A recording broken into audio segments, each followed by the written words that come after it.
안녕하세요. 살다 보면 어떠한 노력에도 불구하고 맞출 수 없는 사람이 있습니다. 그렇기 때문에 이혼이라는 제도가 있다고 생각해요. 하지만 오늘 제가 이야기할 사연의 주인공은 남편이 아닙니다. 오히려 남편은 그런 저를 잘 다독여주고 보듬어주는 아주 좋은 사람이거든요.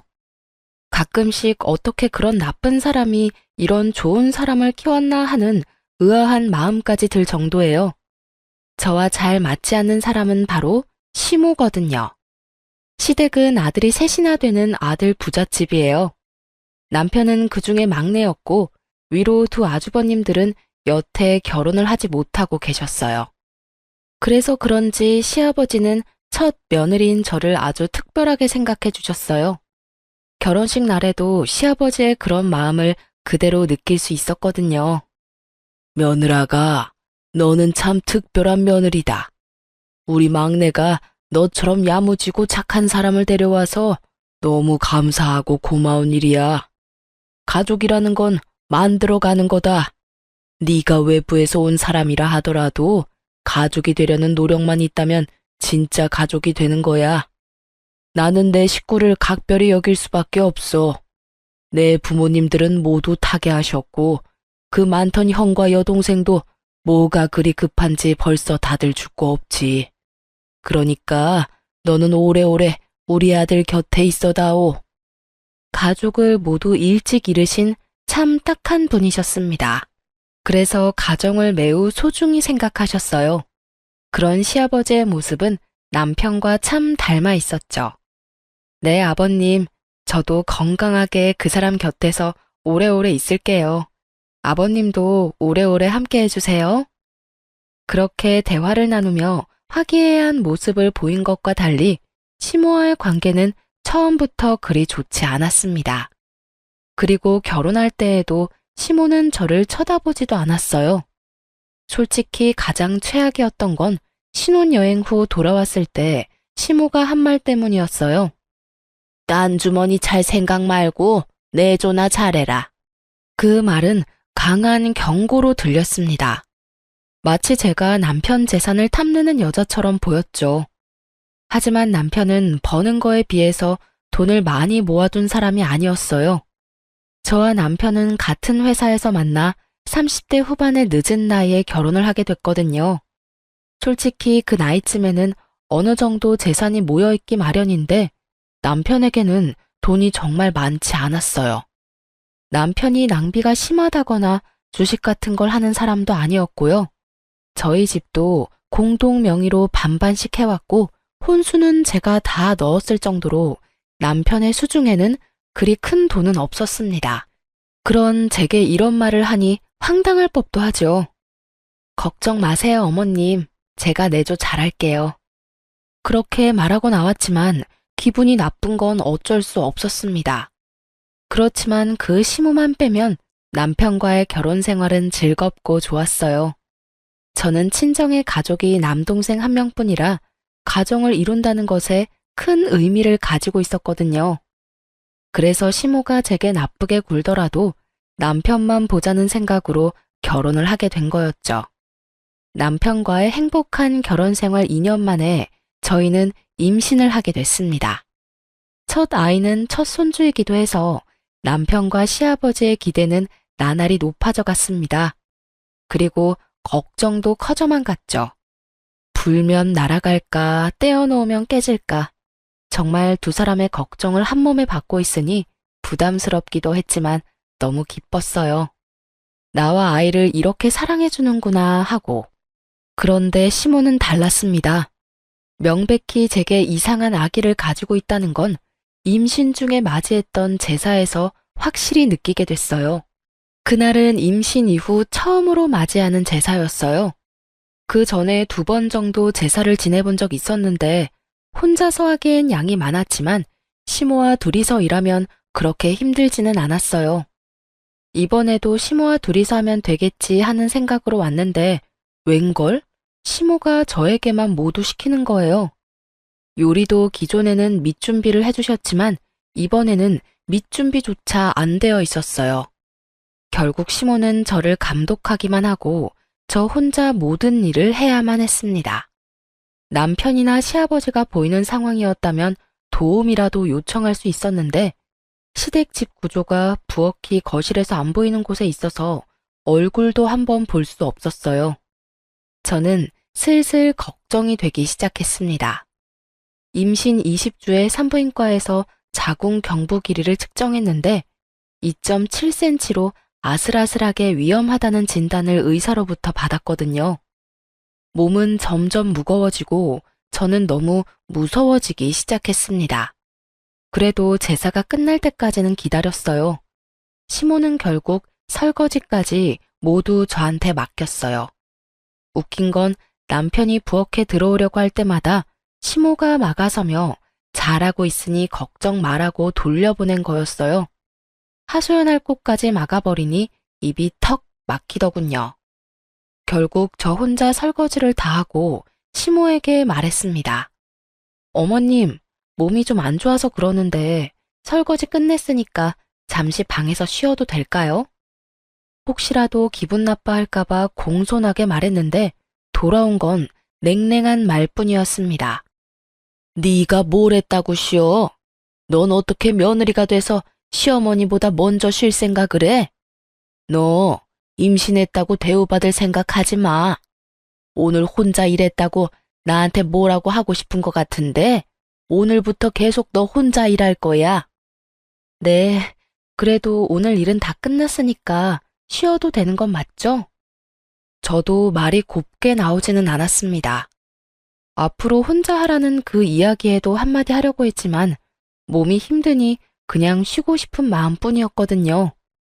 일이 어디가 다 끝났니? 오늘 네가 해야 할 일 하나 더 있어. 냉장고 정리 좀 해야 하는데 해놓거라. 나이가 들어 힘이 없으니 일을 못하겠구나. 네가 더 어리고 쌩쌩하니 네가 해. 깨끗하게 못하면 깨끗해질 때까지 시킬 테니까 한번 할 때 열심히 해. 알았어? 그렇게 말하고 시모가 돌아서는데 진짜 머리 뚜껑이 열릴 것 같더라고요. 내가 왜 여기까지 와서 시모가 어질러 놓은 냉장고 뒤치다꺼리를 해야 하나 싶었죠.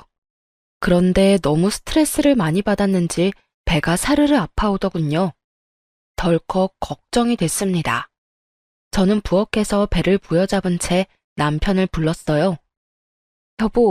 여보, 이리 좀... 무슨 일이야?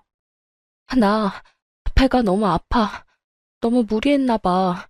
병원에서 자궁경부 길이가 짧아져서 조심하라고 했는데. 너 꾀병이지? 내가 일 좀 시켰다고 이러는 건 아니지. 어서 일어나지 못해? 시모의 말은 귀에 들어오지도 않았습니다. 아이가 잘못될까봐 그것만 걱정됐어요. 많이 안 좋아? 병원 가자. 내가 부축할게. 걸을 수 있겠어?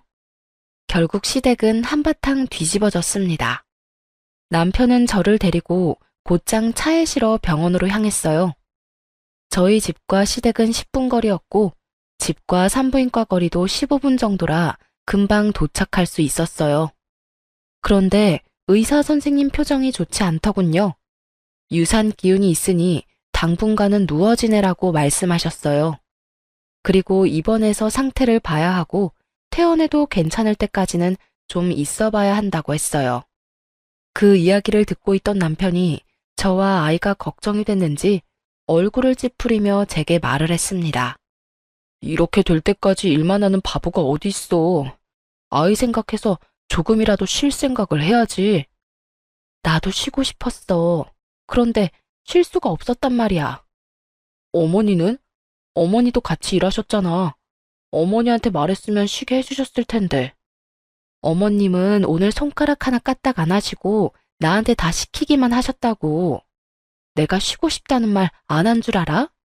제사 준비도 요리도 설거지도 다 혼자 해서 설거지 끝나고 쉬고 싶다고 이야기했는데 어머님이 네가 뭘 쉴 게 있냐고 쉬지 말라고 하시잖아. 할 일이 아직 남았다면서 시댁 냉장고 청소까지 시키던데. 제 말에 남편 눈이 커지더니 당황스러운 표정으로 말했어요. 어머니가? 왜? 일단 알았어. 내가 어머니한테 잘 말해둘게. 미안해, 신경 못 써서. 난 당신이 힘들면 나와서 쉴 거라고 생각했지. 계속 그 안에서 일하고 있을 거라고 생각도 못했어. 그러고 보니 어머니도 이상하긴 했지. 부엌에 못 들어오게 하시더라고. 대체 왜 그러신 거지? 그러니까 이상하지. 왜 나한테 이러시는지 모르겠어. 임신은 모르시는 것도 아니고. 저번 제사까지는 같이 제사 준비하고 설거지도 했는데 오늘은 아예 나한테 다 맡겨서 엄청 당황했다고. 제가 쉬고 싶어도 쉬지 못했다는 걸 알게 된 남편이 저를 안아주며 토닥거려줬어요. 어쨌든 내가 너무 미안해. 당신 힘든 줄도 모르고. 밖에서 아버지랑 이야기한다고 당신을 못 챙겼어. 다음부터는 내가 당신 챙길 테니까 걱정하지 마. 그리고 어머니한테도 확실하게 이야기해둘게. 다음부터 그런 일 있으면 나한테 전화해. 같은 집에 있어도 전화는 할 수 있잖아. 그러면 내가 확실하게 막아줄게. 남편의 다정한 말에 저는 배시시 웃으며 답했어요. 이 순간만큼은 시모의 나쁜 악담과 행동도 모두 잊을 수 있었어요. 알았어. 고마워, 여보. 고맙긴. 내가 오히려 미안하지. 당신 이렇게 될 때까지 몰라줘서. 힘들면 연차 쓰고 당분간 좀 쉬어. 우리 귀여운 딸랑구도 안정될 시간이 필요하다니까. 그렇게 남편은 저 대신 시모에게 이 상황에 대해 확실하게 말해주기로 했어요. 저는 남편만 믿고 뱃속의 아이에게 집중할 수 있었죠. 그렇게 3일간 입원하며 몸을 안정시킨 저는 퇴원하고 집에 돌아와서도 며칠간의 휴가를 쓰고 휴식을 취하기로 했어요. 마음 편히 누워있는데 시아버지에게서 전화가 왔더군요. 일하시는 동안 바쁘실 텐데도 제 몸이 안 좋다는 이야기에 시간을 내서 연락을 해주셨더라고요. 네, 아버님. 그래, 몸은 좀 어떠냐? 뱃속에 우리 손녀도 별탈 없지? 네, 잘 크고 있어요. 몸도 많이 좋아졌고요. 그렇게 대화를 두런두런 나누는데 현관 도어락 열리는 소리가 들렸어요. 남편인가 싶었지만 시간이 너무 이른 시간이라 남편은 아닌데 싶어 시아버지와 대화를 나누며 현관 쪽으로 향했어요. 그리고 현관에 나타난 사람을 보고 깜짝 놀라고야 말았죠.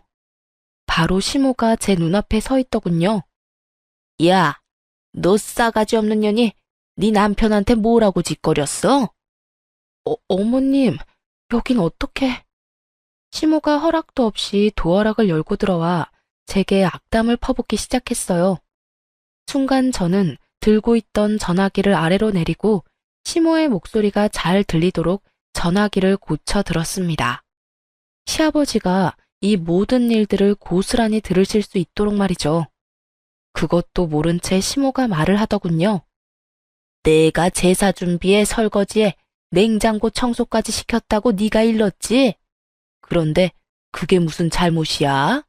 시어머니가 며느리한테 일 시키는 게 뭐가 잘못됐냐고. 이런 일도 못할 거면 결혼은 왜 했어? 혼자 살면 되지. 임신했다고 아주 유별나게 구는데 너 그거 꾀병인 거 내가 다 안다. 너 때문에 나만 이게 무슨 꼴이냐고. 어머님, 갑자기 무슨 말씀이세요? 진정하고 말씀하세요. 진정은 무슨? 네가 일하기 싫어서 꾀병 부린 걸로 내가 왜 한 소리 들어야 해? 시집살이 네가 덜 당해봐서 모르지? 오늘부터 너희 집 살면서 시집살이가 뭔지 가르쳐 줄까? 새파랗게 어린 년이 남편만 믿고 어디서 어른한테 수작질이야? 내가 그렇게 만만해 보였어? 어머님, 꾀병이 아니라 병원에서 이미 진단이 난 사항이에요. 잘못하면 조산될 수도 있다고요. 지금 이렇게 서서 어머님한테 추궁받고 있는 이 상황도 저한테는 그렇게 좋은 상황이 아니에요. 다시 스트레스 받으면 또 병원에 가야 할 수도 있다고요. 오호라, 이번에도 네 서방한테 내 잘못이라고 일러바치려고? 오늘 내가 네 버르장머리를 고쳐놔야지 가만히 놔둬서 될 일이 아니었어. 애저녁에 정신교육을 똑바로 시켰어야 했는데. 시모가 제게 다가오려는데 시모의 전화가 울렸습니다. 흠칫하던 시모가 전화기를 보더니 저를 한 번 더 보더군요. 그리고는 스피커폰으로 전화를 받았습니다. 네, 여보. 당신 지금 뭐 하는 짓이야? 네? 그게 무슨 말이에요? 뭘 하다뇨? 지금 임신한 며느리한테 못된 시어머니 노릇하려고 그 집에 가서 그딴 말 하고 있는 거야? 당신이 생각이 있는 사람이야, 없는 사람이야? 이제 막 애가 잘못될 뻔한 며느리한테 찾아가서 뭐? 어떻게 알았어요? 내가 아들 집에 와 있는 거. 치치미를 뚝 떼던 시모의 얼굴에서 여유가 사라졌어요. 그리고는 저희 집 주변을 두리번 살피더군요. 시아버지가 여기 있나 싶은 마음에 놀라서 확인하는 것처럼 보였어요. 내가 어떻게 알았는지 그게 왜 중요해? 지금 중요한 건 당신 행실이야. 어른이 돼서는 어린 며느리를 그렇게 쥐잡도록 잡고 시집살이? 세상이 어떤 세상인데 시집살이를 시켜? 하나뿐인 며느리야. 귀하게 여기지는 못할 망정 이렇게 사람을 괴롭히고 있으니 제삿날에도 설마 당신이 일부러 새하기 쉬지도 못하게 만들었어? 아유, 아니에요. 제가 무슨 며느리를 쥐잡듯이 잡아요. 나는 그저 지 남편 시켜서 저한테 한 소리 한 게 화가 나서. 뭐? 그 착한 놈이 당신한테 말할 정도면 당신이 잘못을 했겠지. 내가 이번 일 그냥 안 넘어갈 거야. 애가 잘못되기라도 하면 어쩔 뻔했어. 귀한 우리 손녀딸이 뱃속에서 놀라서 큰일이라도 났으면 어쩔 뻔했냐고. 당장 집에 들어와서 조용히 있어. 알아들어? 알았어요, 알았어. 집에 가 있을게요. 전화 끊지 말고 나와. 나와서 집에 들어가서 둘째 바꿔. 전화 끊기면 당신이 다시 며느리한테 가서 드자비질 하는 걸로 간주할 테니까 전화 안 끊기도록 조심해. 결국 시모는 시부의 전화를 끊지도 못하고 저를 죽일 듯이 노려보고 밖으로 나갔습니다. 저는 그제야 안도의 숨을 휴 하고 내쉬었어요. 순간적으로 생각난 방법이었는데 너무 다행스럽게도 시부가 전화를 해주시는 바람에 시모를 물러나게 할 수 있었죠. 30분 뒤에 시아버지에게 전화가 왔어요. 그래, 아가. 괜찮니? 앞으로는 이런 일 없을 거다. 혹시 여태까지 이런 일 당한 적 많았어? 저를 싫어하신다고 느끼긴 했지만 이 정도로 화나신 건 처음이에요. 고맙습니다, 아버님. 고맙긴. 다음에도 이런 일 있으면 곧장 나한테 연락하거라. 여편 내가 이상해졌어. 여태 그런 적이 없던 사람인데 이상하네. 시아버지도 이상하게 생각할 만큼 시모의 행동은 비상식적인 것이었어요. 그래도 사건은 일단락됐고 시모는 더 이상 저희 집에 오지 않았어요. 그 뒤에 시아버지에게 한 소리 크게 들었나 봐요. 그렇게 저는 37주 차에 여자아이를 낳았어요. 딸 귀한 집 딸이라 시아버지와 남편은 얼굴에 웃음꽃이 가득 피었죠.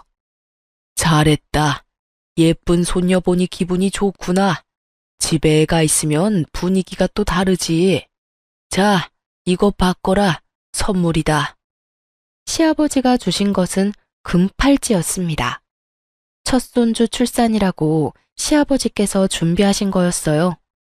아버님, 감사해요. 잘 보관할게요. 아이 낳는 것보다 키우는 게 더 어려울 게다. 그래도 힘내라. 애기 크는 모습 보면 힘든 게 싹 사라지거든. 아이고, 얼굴이 어찌 이리 예쁜지. 요 녀석 시집 갈 때까지 살아있으면 이 하랩이 눈에 눈물 나겠구만. 온몸으로 딸아이를 좋아하는 시아버지와는 달리 그 일 이후로 저와는 완전히 서먹해진 시모는 차가운 바람이 싱싱 불고 있는 상황이었어요. 아무리 딸 그래도 아들이 있어야죠. 아들 하나 못 낳았는데 무슨 금팔찌를 줘요? 그런 건 아들 낳고 줘도 되는데. 넌 좋겠구나. 딸 낳고도 좋아해주는 시아버지 둬서. 날카로운 말에 저는 말을 아꼈습니다. 이 좋은 날 제가 무슨 말을 해도 민감하게 반응할 것 같았거든요. 때로는 들이받는 것보다 피하는 게 나을 때도 있으니까요. 그렇게 저는 육아휴직을 쓰고 아이를 키우게 됐어요. 아이를 키우는 것은 행복한 일이었지만 출산 8개월 차가 됐을 때 걸려온 남동생의 전화 때문에 복직을 고민하게 됐어요. 바로 동생의 결혼 소식이었습니다. 얼마 전까지만 해도 1년은 더 있어야 할 수 있다던 결혼식이 갑자기 6개월 뒤로 잡혀버린 거였어요. 남동생 말로는 여자 쪽 집에서 날 받으러 갔는데 날짜가 그렇게 앞당겨져 나온 모양이라고 하더군요. 동생의 결혼식과 제 복귀는 밀접한 관계가 있을 수밖에 없었어요. 저와 남동생은 대학 시절 부모님이 돌아가셨는데 두 분의 유산을 남동생과 둘이서 나눠 가졌어요. 그런데 제가 먼저 결혼을 하게 됐고 신혼집을 찾아야 했는데 돈 때문에 쉽지 않았거든요. 그때 동생이 저를 도와줬어요. 부모님도 없이 시집 가는데 돈이라도 두둑이 가져가야지. 가족이라고는 나뿐인데 내가 누나를 안 챙겨주면 어떡해? 내 몫으로 받은 유산 딱 절반을 누나한테 줄게. 나는 아직 어리니까 살면서 돈 더 벌면 되고 힘들 때는 누나가 도와주면 되잖아. 그치? 안 받겠다는 걸 동생이 억지로 쥐어준 돈이 있었어요. 그때 제가 울면서 그랬죠. 고마워. 너 결혼할 때는 꼭 내가 도와줄게. 그리고 네가 준 것만큼 꼭 나중에 돌려줄게. 집 살 때 그렇게 다짐을 했었어요. 남동생 덕에 괜찮은 집을 사서 들어갈 수 있었으니까요. 처음에는 금액에 맞게 전세로 들어가려고 생각도 했는데 당시에 깡통 전세나 전세 사기 뉴스가 많아서 고민하다가 집을 사서 들어갔거든요. 그리고 남동생의 행동을 알게 된 남편도 너무 고마워했었죠. 그래서 육아휴직을 계속하고 있을 수 없게 됐죠. 조금이라도 더 모아야 동생에게 더 줄 수 있으니까요. 물론 저 혼자만 그렇게 생각한 건 아니었고 이것도 남편과 상의를 다 한 상태였어요. 처남이 진짜 우리한테 큰 도움을 줬잖아. 그러니까 우리도 어떤 형태로든 도움을 줘야 하는 게 맞아. 우리 아이도 중요하지만 우리가 받은 은혜를 돌려주는 것도 우리한테는 중요한 일이라고 생각해. 나는 복직하는 거 당연히 이해해. 당신이 애 못 챙기는 만큼 내가 더 챙기면 될 거야. 그러니까 너무 걱정하지 말고 복귀해서 일해. 남편의 말에 저는 고마웠고 미안했어요. 저도 애를 이리 일찍 떼어놓고 싶지는 않았지만 동생을 돕는 일도 소홀히 하고 싶지 않았거든요. 다만 시부모님은 저희의 결정을 그리 좋아하시지는 않으셨죠. 그래도 저희의 선택이라며 시아버지는 저희 결정을 존중해 주셨어요. 그런데 문제는 시모였습니다. 왜 1살도 안 된 애를 어린이집에 맡기냐며 난리도 아니었어요. 그렇다고 자신이 봐줄 것도 아니면서 어찌나 난리를 피우는지. 저도 애를 어린이집에 맡기고 싶지는 않았어요. 그렇지만 봐줄 친정도 없고 시모는 저 모양이니 어린이집 말고는 믿을 곳이 없는 것도 사실이었죠. 그렇게 복직 소식을 알리고 일주일이 지난 어느 날, 저는 아주 황당한 일을 겪게 됐어요. 그날은 남편이 야근을 한다며 연락을 한 날이었습니다. 어린이집에 가서 아이를 데려와 집으로 올라오는데 아파트 저희 집 현관 앞에 시모가 서 있었어요. 어머님, 여기는 어쩐 일로 오셨어요? 연락이라도 하고 오시지. 저는 엉망이 된 집안을 떠올리며 시모를 안으로 모셨어요. 내가 오늘 어이없는 이야기를 들어서 말이다. 너 돈 번다고 일찍 복직한 이유가 네 남동생 때문이니? 제 남동생 결혼식 때 돈 해주려고 일찍 복직한 거야? 아, 들으셨어요? 맞아요. 저희 결혼할 때 동생한테 받은 게 있어서. 너 미쳤니? 어떻게 둘이 같이 번 돈을 네 남동생한테 갖다 바쳐? 그 돈이 네 돈이야? 남편이랑 같이 번 돈이지. 저는 당황했어요. 이분이 왜 이러나 싶었죠. 어머님, 지금 남편과는 통장 합치지도 않았어요. 생활비는 생활비대로 따로 각자 내서 생활하고 있고 나머지 돈은 어떻게 하던 간에 그건 저희들 마음이에요. 집안 경조사 때 쓸 돈 때문에 모으는 돈이 있긴 한데 그건 동생한테 줄 거 아니고요. 제가 번 돈을 모아서 동생한테 주는 거니까 남편 돈 쓰는 거 절대 아니에요. 그러니까 그런 걱정은 안 하셔도 돼요. 걱정이 왜 안 돼? 너희는 부부야. 돈이 모이면 서로에게 쓰는 게 맞는 거지. 그런 식으로 함부로 친정에다 돈 주고 그러는 거 얼마나 잘못된 건지 모르지? 저는 당황했습니다. 왜 저희 돈 문제에 시모가 이렇게 간섭하는지 모르겠더라고요. 제가 동생한테 돈 주는 게 왜 잘못된 거죠? 저희가 구매한 이 집, 동생이 빌려준 돈 보태서 산 거예요. 원래라면 돌려줘야 할 돈인데 저희 사정이 그러지 못하니 결혼식 축의금이라도 좀 더 챙겨주려는 것뿐이에요. 왜 저희가 그걸 어머님께 지적받아야 하는지 도무지 이해가 안 가는데요. 뭐라? 내가 어제 네 남편한테 전화했었다. 우리 둘째가 이래저래 신경 쓰인다고 독립하고 싶다며 돈을 달라고 하더구나. 그래서 네 남편한테 전화했더니 돈이 없다고 하지 않니? 돈이 없을 리가 없는데 왜 돈이 없냐고 물었더니 이런 어이없는 말을 들었던 거야. 처남 결혼식이라서 돈 줘야 된다고.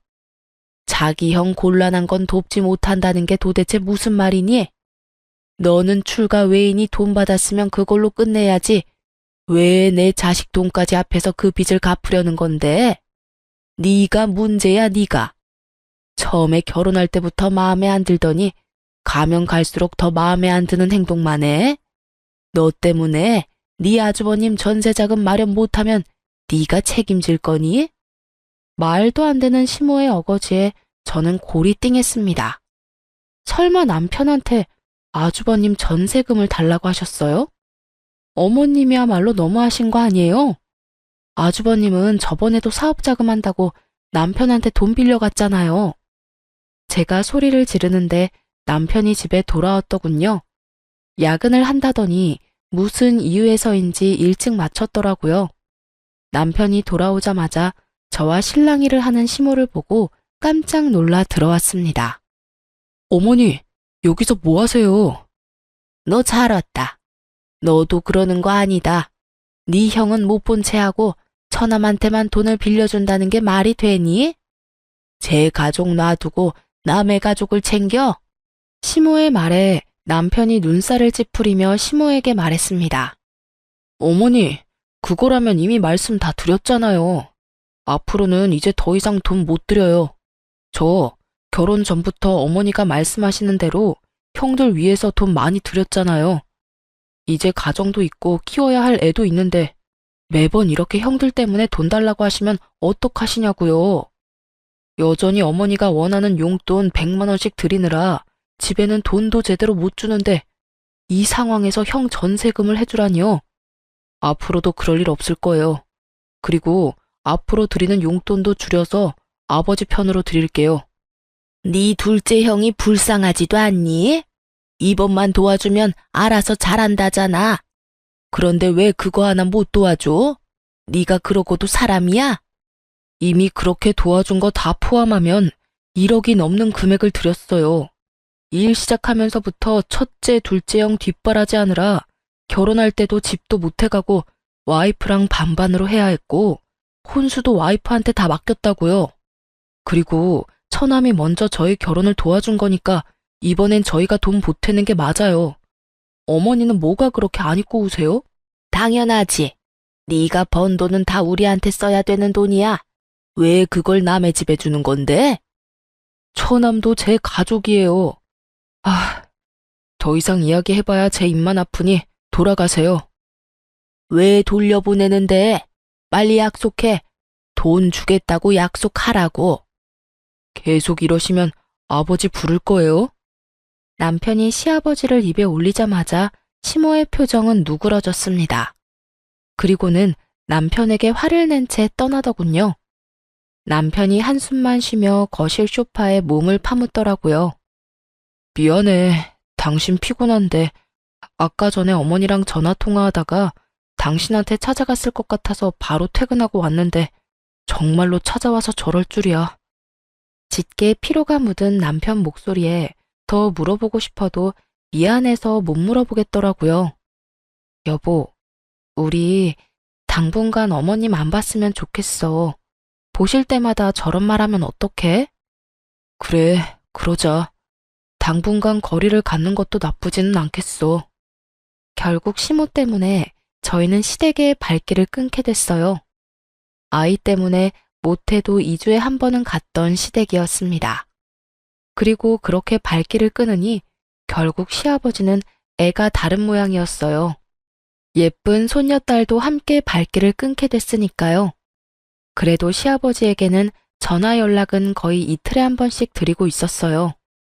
그런데 얼굴을 안 보여주니 시아버지도 연락을 해온 거죠. 며느라가 요즘에 많이 바쁘냐? 우리 손녀딸도 보고 싶은데 오늘 시간 괜찮으면 오거라. 결국 시댁과 거리를 둔 지 한 달 만에 시댁을 찾았습니다. 그런데 입구에 들어가기도 전부터 시모가 저희를 보더니 소리를 치더군요. 너희가 왜 여기를 와? 당장 나가! 어머니, 아버지께서 부르셔서 왔어요. 도대체 왜 이러시는데요? 너희는 여기 들어올 자격 없어. 둘째 형 나 몰라라 버린 주제에. 끝나지 않는 둘째 아주버님 타령에 저도 남편도 기가 막혀 말도 안 나오더군요. 그때 나온 것이 시아버지였어요. 이게 다 무슨 일이야? 당신 왜 애들 못 들어오게 막고 있어? 당신이 애들 불렀어요? 왜 불렀어요? 난 얘네들 집에서 대접할 마음 요만큼도 없어요. 그게 무슨 소리야? 아버님, 제가 설명할게요. 어머님이 한 달 전쯤에 저희 집에 오셔서 저한테 화내신 적 있어요. 그 말에 시아버지 눈썹이 실룩거리더군요. 저는 괜히 서러워서 눈물이 나서 결국 울면서 시아버지에게 말했어요. 제 동생이 저 결혼할 때 많이 도와줬어요. 자기 몫으로 받은 유산도 반이나 떼어서 줬거든요. 그 덕분에 저희 지금 신혼집 매매로 들어올 수 있었고, 이번에 동생 결혼식이 있어서 그때 받은 것만큼 다 돌려주지는 못해도 돈 좀 모아서 결혼할 때 축의금으로 좀 많이 주고 싶어서 제가 복직도 일찍 하고 일을 한 거거든요. 그런데 어머님이 왜 그 돈으로 동생 도와주냐고. 둘째 아주버님 전세자금으로 줘야 할 돈인데 왜 마음대로 쓰냐며 저한테. 그게 사실이냐?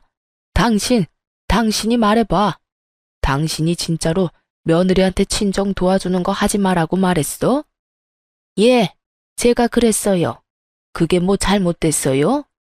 결혼해서 집 나왔으면 출가 외인이에요. 게다가 변변한 친정도 없으면서 번 돈을 모두 친정에 준다잖아요. 게다가 막내도 막내지. 내가 둘째 형 전세금 도와달라고 했더니 안 된다면서 매몰차게 거절하더니 여기는 무슨 낯짝으로 찾은 거야? 당신이야말로 무슨 낯짝으로 거길 찾아가? 내가 저번에도 이야기했지.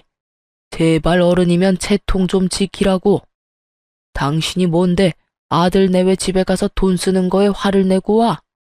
애들이 허투루 돈 쓰는 것도 아니고 다 좋은 곳, 갚아야 할 곳에 쓰는데 당신은 뭐가 그리 고가워? 그럼 화가 나지 않나요? 당신은 왜 이렇게 얘네들 편만 들어요? 당신은 우리 둘째가 불쌍하지도 않아요? 그 나이가 되도록 제대로 된 지원도 못 받고 결국은 저렇게 혼자 남은 애가 불쌍하지도 않냐고. 그런 형 도와달라는데 끝까지 안 된다고 우기는 저놈이 우리 가족이 맞기는 하냐고요. 저리 싫으면 중이 떠나는 법이랬어요. 안 오니 속이나 편하던데 왜 와서 사람 속을 뒤집어? 어머니, 꼭 그렇게 말씀하셔야 되겠어요? 여태껏 둘째 형 사업 자금이라며 빌려달라고 한 돈이 얼마인지 아시기는 하냐고요. 저요, 그 돈 받을 생각도 안 하고 빌려줬어요. 그래도 내 가족이고 어머니 부탁이었으니까. 그런데 지금 제 꼴을 좀 보세요. 둘째 형 되지도 않는 사업에 돈 붓다가 지금은 어머니한테 매달 100만 원씩 드리고 있잖아요. 어머니야말로 저를 가족이라고 생각하시는 게 맞아요? 절 편할 때 꺼내 쓰는 돈통이라고 생각하는 건 아니냐고요. 매번 형님들 때문에 주머니 털리는 제 기분은 생각도 안 해보셨죠? 뭐? 이건 또 무슨 말이야? 왜 당신이 아들한테 돈을 100만 원씩 받아?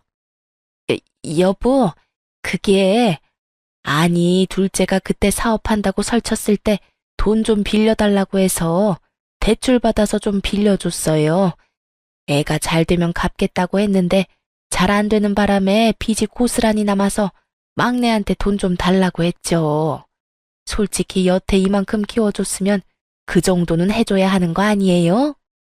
뭐야? 지금 당신 미쳤어? 대출을 막내한테 대신 갚게 한 거야? 미치지 않고서야 이런 짓을 할 리가 없지. 설마 당신 친자식이 아니라고 이런 짓을 한 거야? 내가 뭐라고 그랬어? 나랑 가장 가까웠던 동생의 아들이라고 친자식처럼 잘 대해줘라 했더니 설마 뒤에서 그런 짓을 했다고? 남의 자식한테 내 자식 뒤치다꺼리 맡기는 게 도대체 무슨 짓이냐고? 말해봐라 막내야. 왜 네가 번 돈을 다 줬어? 그런 일 있으면 나한테 말했어야지. 그래도 키워주셨잖아요. 어떻게 모른 채 해요? 키워준 은혜라고 생각하며 드린 거예요. 얼마 전에 아내한테까지 돈 문제로 막말하시는 거 보고 더 이상 안 드리겠다고 했더니 화를 엄청 내고 돌아가셨고요. 듣고 있던 저는 이야기에 따라가기가 힘들었어요. 남편이 친자식이 아니라니. 시모에게 남편은 자식이 아니라 시조카였던 거예요. 그러고 보니 유독 시모가 저에게 못되게 굴고 남편에게 돈을 뜯어낸 게 다시 보이기 시작했어요. 그리고 저에게 못되게 군 것도 손녀딸에게 애정이 없었던 이유도 모두 이해가 갔죠. 제가 있어서 남편 돈을 온전히 다 못 받으니까 저와의 결혼 자체를 탐탁치 않게 생각한 거예요. 남편이 저와 결혼하지 않았다면 영영 자신의 친자식들을 위한 통장으로 사용했을 거라는 생각을 하니 소름이 쫙 끼치더군요. 착한 남편이 여태 두 형들 뒷바라지하느라 그렇게 돈이 없었구나 생각하니 남편의 주머니 사정도 이해가 갔습니다. 시부의 얼굴은 화가 나는 걸 넘어서서 곧 터질 것처럼 벌겋게 부풀었어요. 이 여편네가 정신이 나갔네 나갔어. 노망이라도 든 거야? 그래서 지금까지 막내를 그렇게 이용해 먹었다 이거냐고? 키워줬다는 이유 하나로? 키워준 은혜 갚는다는 막내한테 돈 뜯어서 당신 자식들한테 돈 갖다 바치고 다 털어먹고?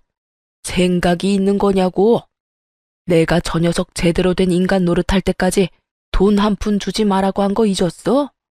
사업에 능력이 없으면 포기하고 다른 직장을 찾아야지. 나이 50이 다 돼가는 놈이 여전히 직장도 없이 집에 빌붙어 살고 그것도 막내 돈으로 속 편하게? 당장 짐 싸. 짐 싸서 둘째 녀석이랑 당신 둘 다 나가. 둘째 너는 제대로 된 직장 얻기 전까지는 집에 한 발짝도 못 들어온다. 얼른 나가. 시아버지의 말에 이 모든 상황을 관망하고 있던 둘째 아주버님이 황급히 나서며 말했어요. 아버지, 저는 잘못 없어요. 다 엄마 혼자 한 행동인데 왜 저한테까지 불똥이 튀어요? 내 말 못 들었냐? 네 놈이 일찌감치 자리 잡고 직장 얻었으면 이럴 일도 없었어. 동생 보기 부끄럽지도 않아? 아니, 이번엔 분명히 괜찮은 아이템이라 성공할 줄 알아서.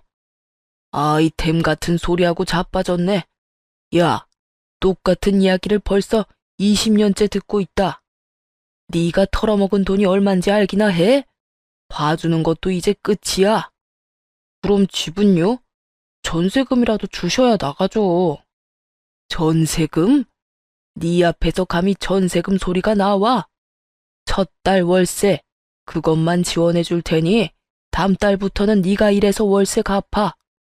100만 원 딱 줄 테니까 당장 나가. 배달이든 공사판을 뛰든 뭐든 해서라도 돈 벌어. 여보, 어떻게 그렇게 잔인한 말을 해요? 여태 돌봐줬으면 많이 봐줬어. 계속 끼고 돌고 당신이 막내한테 돈 뜯어다 둘째한테 바치니까 이 녀석이 아직도 정신을 못 차리는 거라고. 어디 감히 집안을 돈 나오는 봉으로 생각해? 그리고 당신도 같이 나가. 나가서 이혼 서류 받을 준비나 해. 시아버지 입에서 나온 이혼이라는 단어에 시모의 낯이 새하얗게 질렸습니다. 네? 여보, 이혼이라니. 안 돼요. 이혼만은 안 된다고요. 뭐가 안 돼? 이번 일로 당신이 우리 집안을 내 가장 소중한 동생과 시조카를 어떻게 생각하는지 잘 알았어. 동생 내외 죽고 그 아이 데려왔을 때 내가 당신한테 부탁했지?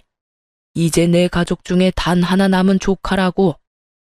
위로 형이 둘이나 있었지만 자식 남기고 죽은 유일한 내 핏줄이라고. 게다가 눈이 있으면 봐. 막내가 당신한테 얼마나 살뜰하게 잘했는데 친자식보다 더 친자식처럼 섬기고 받들었는데 그런 아이 마음을 이용해서 돈을 뜯어? 네가 인간이야? 귀신도 너보다는 착하겠다. 그러니까 나는 당신 용서 못해. 그리고 둘째 싸고 돌며 집안 돈 다 떨궈먹은 것도 이해 못하고. 여보. 시모는 시아버지의 바지를 붙잡고 매달렸지만 시아버지가 차갑게 뿌리쳤습니다. 예, 막내야. 네가 어떻게 해봐. 다 너 때문에 이런 일이 벌어진 거잖아. 너 때문에 나랑 네 형 집에서 쫓겨나도 되는 거냐? 또 막내한테 그만하라고 했지? 막내 잘못이 아니라 당신이랑 둘째 잘못이라고. 애먼 사람한테 책임 전가하면 할수록 내 생각이 굳어진다는 것만 명심해. 결국 시모와 둘째 아주버님은 강제로 집을 나가게 됐어요. 시아버지가 용달차를 불러 시모와 아주버님의 짐을 싹 다 실어버렸거든요. 어딜 가든 제대로 된 직장 가지면 여기 돌아올 생각하지 마라. 그리고 당신 막내한테 연락 한 번만 더 하면 내가 다리 몽둥이를 분질러 버릴 테니까 그렇게 알고 있으라고. 결국 시모는 그렇게 애지중지하던 둘째 아주버님과 시댁에서 나가게 됐습니다. 그 이후로는 저희 남편이 주는 돈도 못 받게 됐고 단칸방에서 두 분이 살게 됐다고 해요. 게다가 나간 지 얼마 안 돼서 이혼 서류까지 받았다고 하더군요. 시아버지가 그 이야기를 하며 저한테 그러셨어요. 미안하다. 내가 좀 더 신경 썼더라면 이런 일이 없었을 텐데. 우리 집안 사정 때문에 며느라기 네가 힘들었지? 괜찮아요, 아버님. 저희는 지금이라도 다 바로잡을 수 있어서 다행이라고 생각해요. 그래, 그 두 사람한테 연락 오면 언제든지 나한테 전화하거라. 내가 가서 혼쭐을 내줄 테니까. 그렇게 시모와 둘째 아주버님이 나가고 집안은 평화를 찾았습니다. 그래도 평생을 함께한 시모와 둘째 아들이 그런 짓을 저질렀다는 걸 알고 나서 자괴감에 굉장히 힘들어하시는 것 같았어요. 그래서 저희는 시아버지와 함께 만나서 식사도 자주 했고 집으로 초대도 많이 했어요. 그리고 아이와 시아버지를 모시고 함께 여행도 다녔죠. 예쁜 손녀딸과 함께 지내면 비어버린 마음 한구석도 채울 수 있을 것 같아서 그렇게 해드렸어요.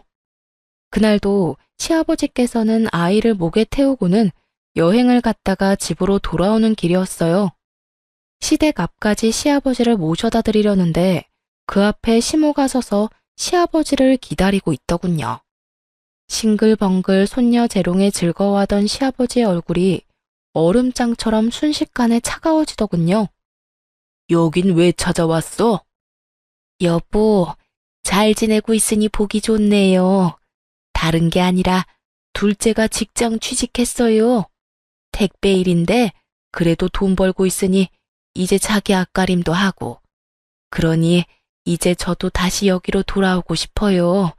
제 평생 이룬 것들이 다 여기 있는데 아들놈은 제 돈 벌기 시작하니 저한테 돈 한 푼도 안 주고 나가라고만 하고.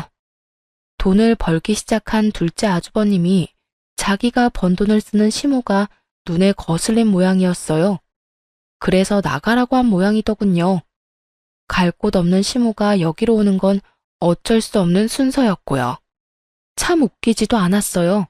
극진히 대접해주고 받들어주는 시조카는 그렇게 구박하더니 그렇게 끼고 돌며 감싸던 자기 친자식에게는 도리어 구박을 받다니 세상 참 모를 일이에요. 차라리 우리 남편에게 조금만 더 잘해줬다면 말년에 이 고생은 안 하셨을지도 모르는데 다 자기가 뿌린 씨앗인 거죠. 몇 개월밖에 지나지 않았는데 심하게 마음고생을 했는지 살도 다 빠지고 순식간에 늙어버린 모습에 저도 순간 깜짝 놀랄 정도였어요. 우리 이미 이혼했어. 잊었어? 나는 당신이랑 다시 합칠 생각 추호도 없어. 여보, 다시 한 번만 생각해줘요. 나도 반성 많이 했어요. 2번 다시 막내한테 그러지 않을게요. 저 지금 대출금 밀려서 큰일 나게 생겼다고요. 여태껏 막내한테 열심히 갚게 만들었으니 이제는 둘째한테 갚게 하면 되겠네. 둘째도 나 버렸다니까요. 왜 저를 이해를 못 해줘요? 막내도 그랬잖아요. 키워준 은혜라 생각하고 돈 갚아줬다고. 그게 자랑이야? 그래서 내가 당신 안 받아주는 거야.